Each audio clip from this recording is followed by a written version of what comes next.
Let me welcome you back to this class as a continuation or a follow-up to the first class.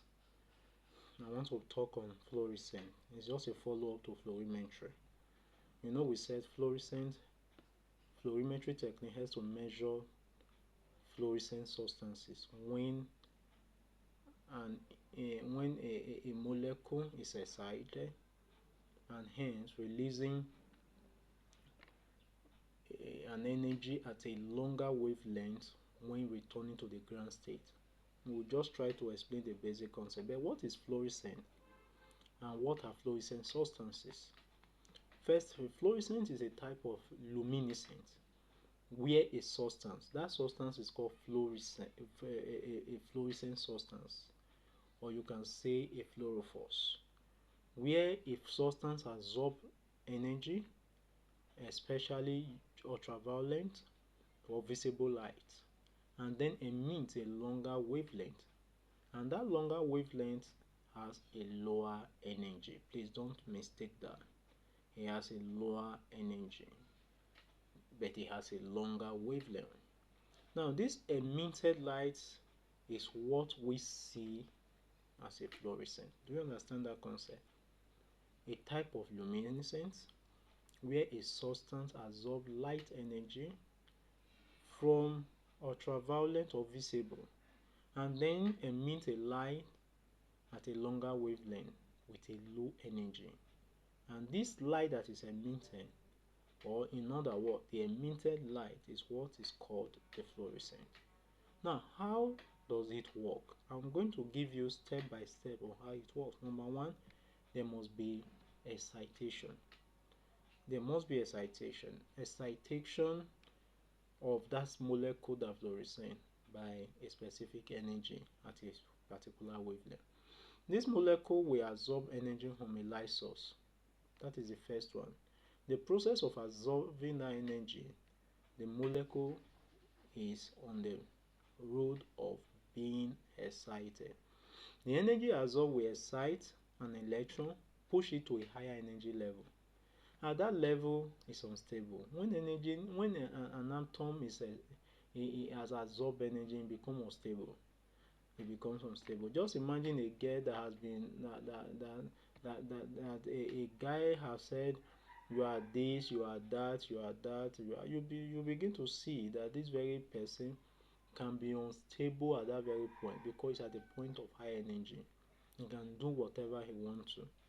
At that point, there will be relaxation. The next step after excitation is relaxation. The excited electron does not just stay up for a long period of time in an excited state. It relaxes, and in the process of relaxation, it loses a bit of energy. Internally, we call it non-radiative loss. Internally, there's going to be a loss of energy. We call it non-radiative. There's going to be a loss, and hence it therefore now emits a light by way of coming back to the ground state. The electron then drops to the original state, which is the ground state, releasing the remaining energy as light. And this light has a lower energy, as we said, but a longer wavelength than the one that is absorbed. Can you see that? That is how fluorescence behaves. Now, having known that there is an absorbed light, there is an emitted light. The difference between an absorbed and emitted light is what we call Stokes shift. Please take note of this. I emphasize, take note of this. What is Stokes shift? I'm coming to that in detail, but take note. The difference between absorbed and emitted light is referred to as what? The Stokes shift. What in real life scenario? What are the examples of fluorescent substances? Number one is highlighter pen. They glow brightly under UV light because of fluorescent dye. Highlighter pen. Now, not only that, we have biological stains that contain fluorescent dyes. We use them to stain some organisms in the laboratory, and some organisms mainly in the laboratory. And not only that, we also use it to tag used to tag cells. Fluorescent dyes can be used to tag cells under fluorescent condition and to also tag proteins. Like another thing is used for tonic water. In real life situation, you see fluorescent in tonic water, it contains quinine. Do you know that quinine fluorescents under UV light? Yes, it does.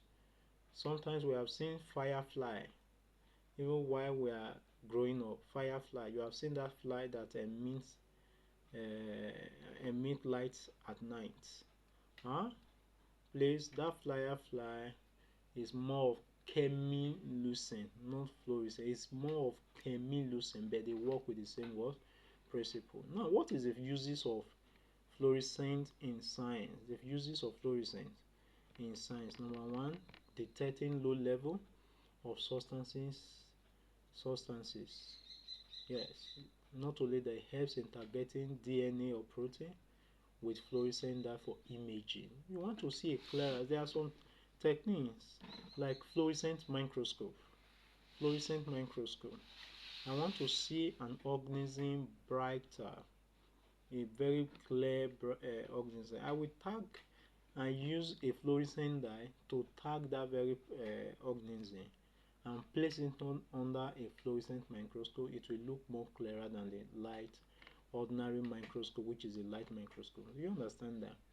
Not only they help to study cells behaviors in imaging, that is in fluorescent microscope, what I just mentioned, to monitor drug, to also monitor drug delivery in pharmacology. It helps to do that. But there are characteristics of fluorescent. Number one, fluorescent substance or fluorescent techniques happen very fast, in nanoseconds. It happens very fast. Number two, emission stop immediately once the light source is removed. It is stopped. And also the fluorescent intensity depends on concentration of that substance, that fluorescent, the temperature, the pH, and also the quencher. Please understand that in case you are asked. Characteristics of a fluorescent. Number one, it happens fast in nanoseconds. Emission stop when the light source is removed. Fluorescent intensity depends on the concentration of the fluorescent dye or substances present, the temperature, the pH, and the quencher. Please, I said I'm going to talk about quenching phenomenon. But here, before we look at quenching phenomenon, let me take you to what is called Stokes shift. Stokes shift. I said it earlier, there is a difference between absorbed light and the emitted light. Let's take for example absorbed light is 500 nanometer and emitted light is 800 nanometer, and you are asked to calculate using a Stokes shift. It's just a simple saying that emitted light minus absorbed light, which is 800 minus 500, is going to be what? 300 nanometer. That is a Stokes shift calculation. Now, it was actually named according to Sir George Stokes, who observed this a long year ago. He observed it in many years ago that a substance can fluorescent, which means it can absorb light at a higher energy level, which is normally visible and ultrasound, and emits light at a longer wavelength with low energy. Now, that is the basic principle which work with the relationship between, there is a formula that talks about energy, Planck constant, and the speed of light, and lambda, which is the wavelength. Please, I want you to take a note at that also. So that is what Stokes shift is all about. Now, why is Stokes shift important? Why is it important? It's important because one, it helps to improve detection sensitivity. Number two, Stokes shift helps to prevent background interference. unlike SPEC that has known these very differences between emitted and absorbed. Are you with me? Nevertheless, SPEC does not emit. There is no emitted light. It's only transmitted, absorbed or transmitted. Are you with me? Please take note that in spectrophotometer we have absorbance and transmission, but here in fluorimetry we have absorbance and emission. Now the next thing is that it also is essential for fluorescent labeling. Stokes shift is essential for fluorescent labeling. Please, I said earlier, go and work on fluorescent dye, fluorophores, and give example of primary and secondary fluorescent substances. What are the applications of fluorescent? Fluorescent microscopy. We also use it in flow cytometry in cases of count of CD4 counts, and also in flow spectrophlorimetry. And not only that, we also have fluorescent probes. Fluorescent probes. Now, these are just the way Stokes shift is of importance to mention. Please don't forget, if there is anything you are forgetting, I said Stokes shift is a gap between the absorbed and the emitted light, and this gap is horizontal in nature, not vertical. Please take note. Now, when we talk about quenching phenomenon, which I want you to take note of, quenching phenomenon or fluorescent quenching, as the case may be, is a process that decreases the intensity of a fluorescent substance, which means there is an impurity present in that very substance that decreases the intensity of the fluorescence. That is fluorescent quenching. It occurs when a excited state of a fluorophore is interrupted or deactivated before it emits an energy. Please understand, you know, when you get excited, it emits. It doesn't take long before it emits. But in that process of trying to emit and you deactivate the energy, there is already an interruption, and that process is called quenching phenomenon. Please don't forget.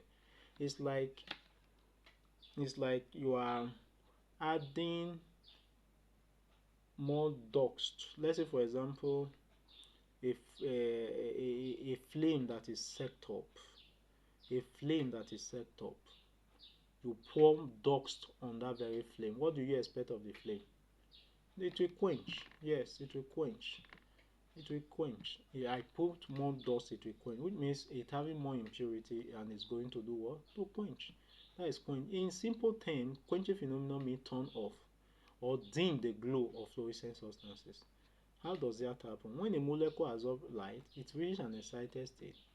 It's supposed to emit energy and return to ground state, but quenching interfere with this very process, causing less or no light to be emitted.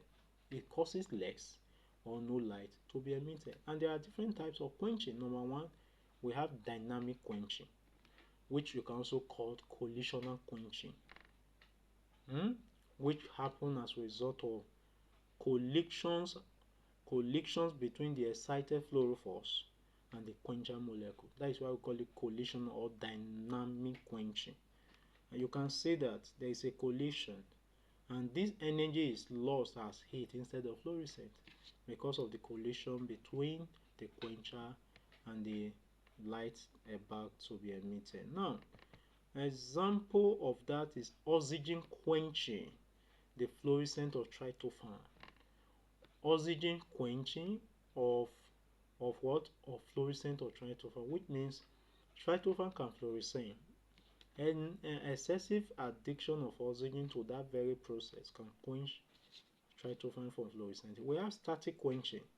Static quenching happens when fluorophores form a non-fluorescent complex with a quencher.